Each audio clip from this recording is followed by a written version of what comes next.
आंथ' दा जोबोद खुसि आंनि जिबनाव। मानो होनोबा आं सासे दारहायाव उन्दुनानै देरनानै दिनै आं गारि गंनै सालायो। दिनै आं न' मोजाङाव थायो आरो आं बयनिफ्रायबो खुसिसिन जानाया जेला आंनि खस्थ'नि उपार्जननि फैसाजों गुबुननि सोरनोबा जुदि आं एसे माने साहायज्य होनानै बा सोरखौबा आंनि खामायनाय रांजों जाहाथे थाइसे थाइनै आं सोरनोबा हेल्प होनो हानायाव आङो साबसिन आं बे गोजोननाय मोनदों आरो आङो फुङाव सिखारनानै आङो गिबियावनो आंनि जोनोमगिरि बिफा बोसोन होनाय बायदि आङो सानखौ आर'ज गाबो। सानखौ आर'ज गाबखांनायनि उनाव आङो जेला सम मोनोबा आङो आंनि अनसुलि बिसि जे बाथि सावो आं बे बाथियाव आङो अबेबा समाव आं सावफायो, एखमबा समाव आं सावग्रोयो। आं मानसि गिदिर जानो हायाखिसै, आङो बिराद बुरजा लेखा फरायनो हायाखिसै, नाथाय जोंनि साफ्रोमबो फरायसाफ्रा मानसि गेदेर जानांगौ, लेखा गोरों जानांगौ। बे बाथ्राखौ आं बुङाखै, बे बाथ्राखौ बुंदों बिथां प्रदीप बसुमतारीया। काजलगावआव थानाय फुंबिलि सुइट स्टल बिनि बिगोमा प्रदीप बसुमतारी बिथाङा बुंदों साक्सेस, बिथाङा सासे उथ्रिसार जानाय बिजनेसमेन। बिथांनि लाइफ जार्निया जोबोरै गोब्राब, नाथाय गोब्राबब्लाबो बिथाङा जिर'खौ लानानै दिनै दोहोनि जानो हादों। गोसोआव मोनसे बोलो लानानै बिथाङा मोजां न'खर सालायनो हादों। समाजा रांखान्थि बिथिङाव माबायदि खामानि मावनांगौ, रांखान्थि बिथिङाव दोहोनि जानोब्ला मा मावनानै दोहोनि जानो हायो, बे लामाखौ बिथाङा जोंनो दिन्थिदों। बिथांनि थांखियानो जाहैबाय साफ्रोमबो फरायसाफ्रा लेखा गोरों जानांगौ, मोजां मानसि जानांगौ। बिथाङा थांनाय बोसोरनिफ्राय गावनि थाखाजोंनो, गावनि रां रुफाजोंनो थोजासे खरस खालामनानै फरायसाफोरखौ थुलुंगा होदों। मेट्रिक पास जानाय फरायसाफोरखौ बिथाङा फेलिसिटेसन होदों। दा बेनि सोमोन्दै नोंथांमोननि सिगाङाव बिथां प्रदीप बसुमतारीया बुंगोन। दिनै बिथांनि न'आव आं दंफैयो काजलगावआव। आं प्रदीप बसुमतारी, गामिया काजलगाव सालजरा। जिउआव थांनानै थानो थाखाय फरायनाया जे एकदम सिथि माने गोनांसिन आं बेखौ बै समाव सानाखैमोन। बै समाव आं खालि बेखौल' सानदोंमोन न'खराव थोजासे जानो थाखाय आदार थायोबानो जथेस्थ'। आं बेखौ गिबिसिन गुरुत्थ' होनानै आङो 5 थाखो फरायनायनिफ्रायनो आङो जोनोमगिरि आंनि बिफाजों खिथु खिथु आं हालेवनानै देरबोदोंमोन। आरो जेब्ला जों हाइ स्कुलाव फरायहैयो बै समाव आदारनि आंखाल, आङो मेट्रिकखौ खेबथाम होदोंब्लाबो सार आङो उथ्रिसार जानो हायाखै। बेनि उनाव आं जेला थामथिबार खेब मेट्रिक आनजाद होनायनि उननिफ्रायनो न'खरनि हालोद गाज्रिनि जाहोनाव बड'लेण्ड आन्दलन खालामनायनि जेरा सेथि सुक्ति बिएससि सुक्ति जाखांनायनि उनावनो आङो धालिगावआव लेबार मावहैनो ओंखारनानै बै समनिफ्रायनो आङो आंनि न'खरखौ माने न'खरनि खरस पाति माने न'खरनि थाव संख्रि बानलु जानायखौ आङो बै समनिफ्राय जेलानिफ्राय आं खदाल लानानै धालिगावआव खामानियाव थांदों बे समनिफ्रायनो आङो न'खरखौ नायबोनाय जादों। बै समसिमबो आं सानाखैमोन जे फरायनाया जे गोनांथार। 14 माससो आङो लेबार मावखांनायनि उनाव हाल एवनानैब्लाबो आं रोङाब्लाबो क्लास सेथि थाखो नैथि थाखोखौ आङो 20-30 रामाव आङो माने फोरोंनाय जादों आरोखि। आं बेखौबो 1 बोसोर फोरोंनाय जादों। जेला डिसेम्बर दाननि 12 माहिलि परिखायाव सानैसो इंलिस मिडियामनि गथ'फ्रा माने आंखौ डाबल टिउसन लानाय जादोंमोन। आरो बै इंलिस मिडियामनि गथ'फ्रा 150-200 थाखानि माने टिउसन फिसमोन। बे राङा आंहा 12 माहिलिया जोबखांनायनि उनाव आंनाव 700 थाखा 700 रां आंनाव माने खरस जाखांनानै मोनसे जमा थादोंमोन। जेला टिउसन जोबखांनायनि उनाव सार मा खालामबावगोन, आंनि सेथि माने जे लेबार बे थांबाय, आङो टिउसन प्राइभेट टिचार फोरोंबाय 1 बोसोर, बेबो जोबनानै थांबाय। 12 माहिलि जोबखांनायनि उनावथ' रावबो टिउसन लाथ'नाय जायासै। ओमफ्राय मा खालामगोन सार, आं गोसोखौनो सानबाबो हायैनियाव आंनि गोसो सिंनिफ्राय मोनसे बाइक फैबाय, आं मोनसे माइरं फालांगि खालामनो नामा। बेखौ साननानै आं काजलगाव बाजाराव 10 फाल्ला जोसा माइ बायनानै आङो गिबि माने जेला माइखौ सौबाय सौखांनायनि उनावबो आं गल जादोंमोन, मानो होनबा आं माइखौनो बायफेराखैमोन। बे समाव आंनाव माने हाग्रा फिथाइ बेगर गोजा माने माइरंआव ओंखारदोंमोन। बेखौ फानजेनहैनायाव धालिगावआव आं आइखौ लानानै थांदों। आइया आंजों जथेस्थ' मदद होबोदों। बै 10 फाल्ला माइनिफ्राय आङो 50 रां माने इनकाम जादोंमोन आरोखि। 50 थाखा आं इनकाम जानायनि उननिफ्राय आं मावा सानबायमोन हाग्रा फिथाइखौ नुनानै, नाथाय आङो जेला 50 थाखा आंनाव माने लाब जायो, बेनि उननिफ्राय आं हमना लाबाय जे आं बेखौ मावनोसै आरोखि। बेखौ मावनो थांनायाव आङोथ' जोबोद लाजिबाय माइरं फाननायाव, फार्स्ट जेला फानो। ओमफ्राय बे समाव काजलगावनिफ्राय बङाइगाव सिटि बास दङमोन। लासै लासै बिदिनो आंनाव फैसाबो गैया। आङो 10 थाखा सुदआव फैसा लानानै आङो बे बेबसाखौ खालामो आरो आंखौ बोसोरनैसो आइया आंजों थोजासे मदद होदों। माइरं जावनानै होन, माइ फोराननानै होन, आरो आंखौ धालिगावआव माइरं फानफाहैदों बोसोरनैसो। जेला बोसोरनैसो फानखांनायनि उनाव आं आइखौ गोनां जायासै। आङो मालायनि न' टाउनशिपआव आङो 8-9 बोसोरखौ आङो माने ओरैबायदि माइरं होनानै माने बे समाव आं न'खरखौ सालायबोदों आरो। बै समावनो आं सानबाय, जेला आं टाउनशिपआव आङो 7-8 बोसोर जेला अफिसारफोरजों नले गले जाबाय, अफिसारफोरनि गथ'फोरनि फरायनाय, अफिसारफोरनि गथ'फोरनि देरनाय, बेफोरखौ नुनानै आंनि गोसोआव माने फरायनाया जे मोनसे गोनांथार। आरो बै समाव आङो जेलानो माइरं हैयो बिसिनियाव पेपार गालाङो। अफिसारफोरनि दरखं जेला पेपार गालाङो, आं पेपारफोरखौ नायो। जेला मेट्रिक रिजाल्ट होयो, आं बे समाव बर'नि नाम दंना गैया, बै जे 10 पजिशन माबा पजिशन थायो, आं खालि टाइटेलल' नागिरोमोन सार आरोखि। बेबायदिनो आङो गोसोआव गाबखांनाय फैबाय, जोंनि बर'आव मोजां मोजां गथ' ओंखारोबा बेबायदि अफिसारफोरखौ, मानो होनबा आंनि एसेबां आं माइरं होदोंबाबो आंनाव न'खरनैल' बर' अफिसार दं माइरं जाग्राया, मानो होनबा गुबुन जाथि गोजा। आंनाव बै समाव गोसोआव गाबखांदोंमोन, जोंनि बर' गथ'फ्रा मोजां मोजां फरायनानै मोजां जायोबा जोंबो साया मोनगोन, बा माने बर' जाथिया आरो गोजौआव थांगोन बर' हारिया। बेफोरखौ आं सानखांबाय थादोंबाबो आङो होननानैबो लायाखै, न'खरावबो होननानै लायाखै। बेबायदियैनो आङो मावै मावै सानदोंब्लाबो आं हाबोआखै। 2001 माने 2001 मायथाइयाव आङो आंनि साहा दखान, जे फुंबिलि माने दा सोलिबाय थानाय गोदै गला, बेखौ आङो जानुवारि 1 थारिखआव माने बेखौ अपेनिं खालामनाय जादों।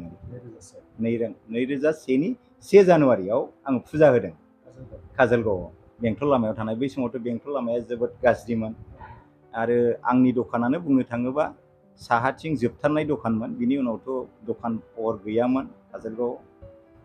बेनिफ्रायनो आङो होबोयै दिनैसिम आं बेखौनो होनानै माने मोजां भाबै सोलिबोनानै दङ। आरो बै समाव आङो 8 दानसो आरोखि आङो आंनि पकेटनिफ्राय लस जादों। खिन्थु लस जादोंबाबो आं जेननानै थायाखै। आं आरो न'खरनि जे खरस पाति होनाय, आं बेखौबो खायसोबोआखै।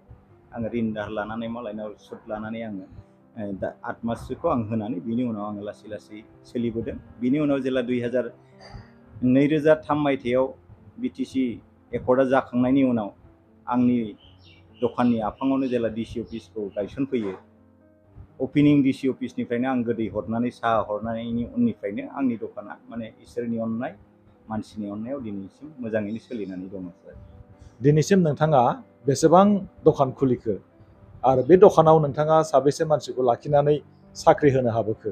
आंनाव माने 1 फुट हा गैयामोन काजलगावआव। दा गासै आङो प्लेस 4 काजलगावआव जायगा लानानै दङ। गासै आंनाव दा 18टा 19टा माने दखान दं। बिनि बिथोराव आङो आंनिनो न'खरनि बिदा फंबायफोर रेन्ट बायदि माखासे होयो, माखासे गुबुना होयो। बाव बिजाब दखान दं, स्पर्ट्स दखान दं, दख'ना दखान दं, आरो माने गोबां माने आइटेमनि दखान दङ। बेखौ होनानै आं दा माखासे माने भारा मोनगासिनो दङ। आरो आङो साहा दखानखौ निजे गंसे सालायगासिनो दङ। काजलगाव हाइ स्कुला जेब्लायबो जोंहा माने फार्स्ट डिभिजननि संखियानो गैया। बेफोरखौ सानै सानबोनानै आङो सेमोननिफ्राय माने सेमोन गंबा स्कुल, देग्लाय गंद' स्कुलनो आङो फरायसाफोरनो मोनसे बान्था माने बरायनायजों लोगोसे मोनसे उत्साह होनो थाखाय आङो थांनाय बोसोराव माने मेट्रिक आनजादनि मास मोनथाम सिगाङै काजलगाव हाइ स्कुलाव आं माने जोंहा गाहाय फोरोंगिरि सारा आंखौ लेंहरदोंमोन, फरायसाफोरजों माने आंजों जिरायहोदोंमोन। बेयाव माने खोथा होलायनायाव आङो बिसोरखौ होनदों नोंसोर मोजाङै फराय, मानो होनबा आङो बुजिदों दा आङो सादारन मोनसे साहा गला होनायावबो खिन्थु लेखाया जोबोद गोनां। मानो होनबा आङो गोबां डिसि अफिसाव माल साहा पानि होदों, गोबां लेखा नायनांगौ जायो, गोबां बिल बानायनांगौ जायो आरो दानि मुगायाथ' माने गोबां माने गासिबो सिस्टेमजों नांगौ। बे सिस्टेमजों खारनो थाखाय गय दखाननिफ्राय साहा दखाना होबाबो माने लेखाया गोनांथार सार। बे हिसाबै आङो गथ'फोरखौ मारै उत्साह होनो हागोन बेखौ साननानै बा काजलगाव हाइ स्कुलनि फरायनायखौ मारै एसे गोजौआव लांनो हायो नामा, आंनि सादारन एसे मोजोमसे बुस्थुआ बेखौ साननानै आङो गथ'फोरखौ होनदोंमोन जे नोंसोरो जेसेबांखि बै समाव 140 जन स्टुडेन्टआ मेट्रिक होनांगौ खोथामोन, आं होनदोंमोन नोंसोर जेसेबांखि फार्स्ट डिभिजन फैया मानो आं नोंसोरनो 10,000 बान्था माने एडमिसननि थाखाय होनाय जागोन होननानै बुंदोंमोन। बे लेखायै बिसोरनि नाजानाय, फोरोंगिरिनि नाजानायाव 9 जन फार्स्ट डिभिजन जानो हादों। आरो थांनाय बोसोर आं देग्लाय आरो जोबोद गोजोननाय मोनदों। देग्लाय आङो काजलगाव हाइ स्कुलखौ 17 माने बरायनो मोननानै आङो गोजोनदों। बेजों लोगोसे आङो धालिगाव हाइ स्कुलखौ देग्लाय लाफादों, बिलासपुर हाइ स्कुल आरो काजलगाव गंनै प्राइभेट स्कुल दङ, सबाइजार स्कुल, बेखौ साथाम बरायनाय जादों आरोखि। आंनि थांखिया बेनो गथ'फ्रा फरायनांगौ, मोजां जानांगौ। बेजों लोगोसे आङो गासैबो जोंनि बर' सुबुंखौ खावलायदों जायफोरा बेखार दङ, फरायथाबाय बा एसे एनैल' फरायबाय, जाहाथे बेखार साना हुसिया गाव गावनि लामाखौ मोनसे फालांगिजों होन माबा मोनसे फाननायजों होन जाहाथे गावनि जिबनखौ दानानै लाङो आरो आबादजोंआनो होन जाहाथे मोजां जायो आरो गावनि फिसा फिसौखौ जेब्लायबो जाहाथे मोजां लामाजों लाङो बेखौ आङो खावलायदों। जाहाथे आरो इसोरखौ सिबिनाया गोनांथार। आं दिनै नुदों आंनि जोनोमगिरि बिफाया जों उन्दैनिफ्रायनो लेखा फरा रोङाबाबो इसोरजों नांजाबनानै दिनै पुरहित मावबोगासिनो बा इसोरखौ खुलुमबोगासिनो दं। जों बिसोरजों एसे एनै खुलुमफानानै बा इसोरखौ फोथायनायनि थाखाय दिनै आं बिसिबां साक्सेस जानो हादों होननानै आं सानो आरो। बिथाङा सासे गेदेरथार एन्टारप्रेनियर बर'नि गेजेराव। बिथाङा गावहानो 18 गंनि बारा दखान दङ आरो बेयाव 30 जननिबो बारा सेंग्रा सिख्लाफोर खामानि मावनानै थाखा खामायनो हादों। बेयो जोबोरै मोनसे मोजां लामा। जोङो उथ्रिसार जानोब्ला इसोरखौबो जोङो सिबिनांगोन। बिथांनि बिफाया उन्दैनिफ्रायनो इसोर सिबिबोदों आरो बिथांनि बिफाया इसोर सिबिनाय बे मोनसे आदर्शखौ बिथाङा फल' खालामबोदों। दा बेबो जोंनि थाखाय गोसो होनो गोनां बाथ्रा। इसोर सिबियोबा जोंनि गोसोखौ जोङो कन्ट्रल खालामनो हायो, जोंनि गोसोखौ जों गोहो गोरा खालामनो हायो। इसोरनि फारसे फोथायनाय थायोब्ला गाज्रि बाथ्रा बुंनो जोङो गोहो जाया, गाज्रि खामानि मावनो जोङो गोहो जाया। मोजां मानसिजों थानांगौ, मोजां थासारि खालामनांगौ, मोजां बाथ्रा सोलोंनांगौ, बिजाब फरायनांगौ। बेबायदि हारिमुखौ जोङो इसोर सिबिनायनि गेजेरजों जोङो सोलोंनो हायो। क्लास 10 होखांनायनि उननिफ्राय आङो जोबोद माने पुलिसाव खारलाबायनाय जादों। पुलिस साख्रिनि थाखाय आं जोबोद सुजादोंबो, खारदोंबो। आनलाखि आङो बाव साक्सेस जानो हायाखै। खिन्थु जेब्ला आङो धालिगावआव खामानि मावखांनायनि उनाव नैबे उन्दै उन्दै फरायसाफोरखौ फोरोंखांनायनि उनाव जेब्ला माइरं बायजेननायनि उननिफ्रायनो आङो माने बै समनिफ्राय आंनाव बिजनेस माइन्डआ हाबदों। मानो होनबा आङो गोबां माने माबा सापर्ट मोनदों। आंनियाव जायफोर माइरं कास्टमार दंमोन बिसोरनिफ्रायबो आं जोबोद सापर्ट मोनदों। माखासे गुबुन हारिनि आंनि लोगोफोर, गुबुन हारिनि लोगोफोरनिफ्रायबो आं थाखा फैसा होन माबा होन आं माने सापर्ट मोनदों। बे हिसाबै आङो नुदों आंनि लोगोफ्रा गासैबो बेंगलि मानसि, बिसोरो दखान दं। आंनि एखे फरायनाय श्रेणिफ्रा गासैबो दखान होदों। बेखौ नुनानै आंबो गुबुन हारिया जुदि हायोबा मानो हाया, बे हिसाबै आङो माने बे फालांगिखौ आङो नांथाबनानै आं सानो जेखौखि मावा गोसो होथाबनानै आरो सैथोथा आरो फालांगि मावनायाव माने जबाना थिग थानांगौ आरो। आङो जेला दखान होजेनदों एलानिफ्राय आं बङाइगावआव मोजां मोजां मालिकनाव आं माल लायदों। दिनैसिम आं लायगासिनो दं। आं दिनैसिम सोलायाखै। आं 20-25 बोसोर सासे मालिकनाव लायदों।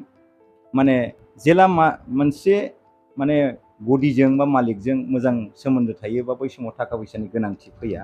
जबाना थिग थानांगौ, सैथोथा थानांगौ। बे हिसाबैनो आं आवगायबोदों आरो रां जे आरजिनानै बारा खालामनाय जेलानिफ्राय आङो माने 2002 माने 2002 मायथाइनिफ्राय आं मोनसे सेभिंस मोनसे रेकारिं फालांगि खालामोबा नाजाया थाखायो माने बायलाय फानलाय थाखा फैसाया सार्भिसिं जमा जाया न'आव खरस जानाय बेजों लोगोसे साफ्रोमबो फालांगिरिफ्रा माने मोनसे रेकारिं बेंक हक पस्ट अफिस हक मोनसे रेकारिं मान्थलि मोनसे माने बे रेकारिंखौ बानायलांनांगौ। आंनि दिनैनि साक्सेस जानायनि मेन बे माबायानो जादों आंनाव मोनसे माने रेकारिं मोनसे आङो गिबिनिफ्रायनो आङो बेखौ मोनसे फार्स्टआव आङो पस्ट अफिसाव दैलि मोनसे पस्ट अफिस दोनहरदोंमोन। बिनि उनाव आङो मान्थलि जेला जोंनाव काजलगाव बेंकआ एभेलेबेल जाबाय मोनफ्रोमबो बेंकफ्राव आङो मोनफा मोनफा रेकारिं माने बेंक मेनेजारफोरनि खावलायनायाव बा बिसोरनि खावलायनायावबो आं साक्सेस जादों होननानै आं बुंनो हायो। मानो होनबा बिसोरो आंखौ खावलायनाय लेखायै आङो रेकारिं खुलिबोदों। दिनै बै रेकारिंफ्रानो आंखौ माने गोजौ फारसे लाबोदों होननानै आं बेखौ हाजासे फोथायो। आं ओंखायनो साफ्रोमबो जोंनि मानसिखौ खावलायो जेलानो फालांगि खालामो जिखिनि खामायदों 100 थाखा खामायदोंबा बिनिफ्राय 10 थाखा दोननानै 10,000 खामायदोंबा बिनिफ्राय 1,000 थाखा दोननानै बेखौ जाहाथे रेकारिं खालामलाङो। सेभिंस माइन्डआ जोंनाव बहुद खम। आंनि नुनायाव जोंनि बर' हारिनि बिथोराव बहुद खामायो माने खम समनि समावनो गोबां खामायनानै आरो जोबस्रांलांफिनो। बिनि मेन उद्देश्यआनो जादों बिनि जोबस्रांनायनि खारनानो जादों जोंनाव सेभिंस माइन्ड गैया।